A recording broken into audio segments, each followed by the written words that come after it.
السلام عليكم ورحمة الله تعالى وبركاته، وطابت أوقاتكم بكل خير. حياكم الله جميعا وطابت أوقاتكم. أحد الأخوة يسألني عن كيفية الدخول إلى الحوزة، وما هي الشروط التي يجب أن تتوفر في الطالب، ويريد بقية التفاصيل.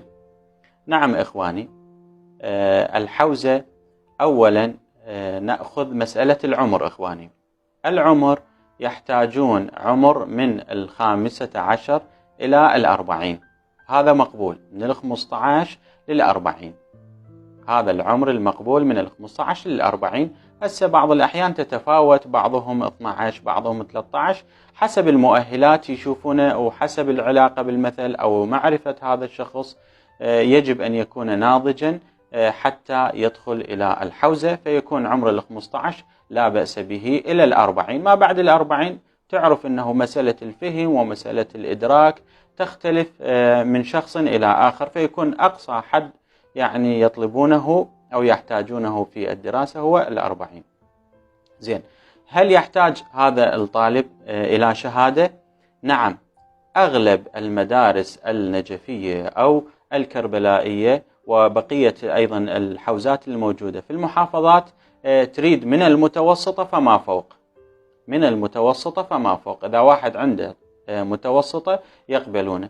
هسه بعض الأحيان نعم عنده ابتدائية، لكن عنده مؤهلات كشخصيته، كفهمه، كخطابته على سبيل المثال. نعم، يعني ليس هذا الشرط، يعني شرط المتوسطة من الشروط التي لا يمكن مخالفتها. لا، الحوزة هي عبارة عن مؤسسة توجد فيها الليونة، توجد فيها الليونة. هذا جانب، أنه من المتوسطة نعم يكون أفضل، والأفضل إذا كانت إعدادية، وهكذا البكالوريوس إذا كان شخص عنده بكالوريوس ويجي يدخل إلى الحوزة فماكو مشكلة.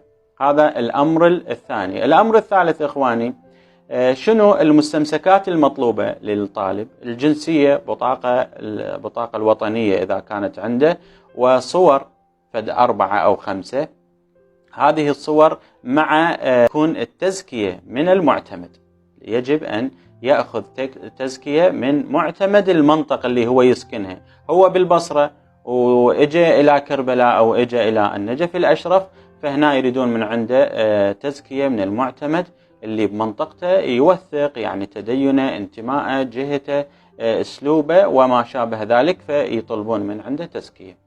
هذا الأمر الثاني. الأمر الثالث، بعد أن قبل عمره وشهادته وكذلك المستمسكات، إخواني السكن وين؟ نعم، أغلب المدارس النجفية والكربلائية يعني توفر السكن لطالب المحافظات، أكو أقسام داخلية للطلبة. بعض المدارس نعم تعتمد وتنطي حصة غذائية بالمثل للغداء وللعشاء، وبعضها فقط علما لوجبة الغداء تكون يعني على المدرسة نفسها. هذا الأمر الرابع. الأمر الخامس، الزي.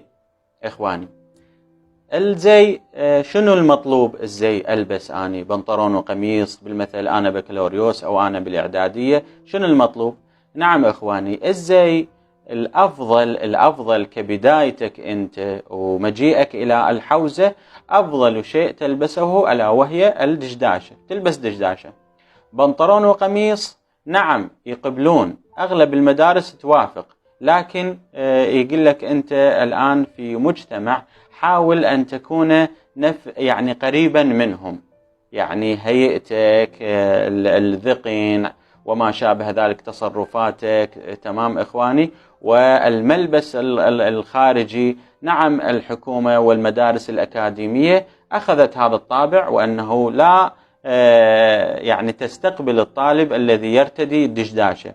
فكذلك لا نقول نحن الحوزة لا تقبل وتمنع، لا، ولكن أنت حتى يكون شكلك ومحتواك ومظهرك هو قريب على زملائك وإخوانك، ألا وهو لبس الدشداشة.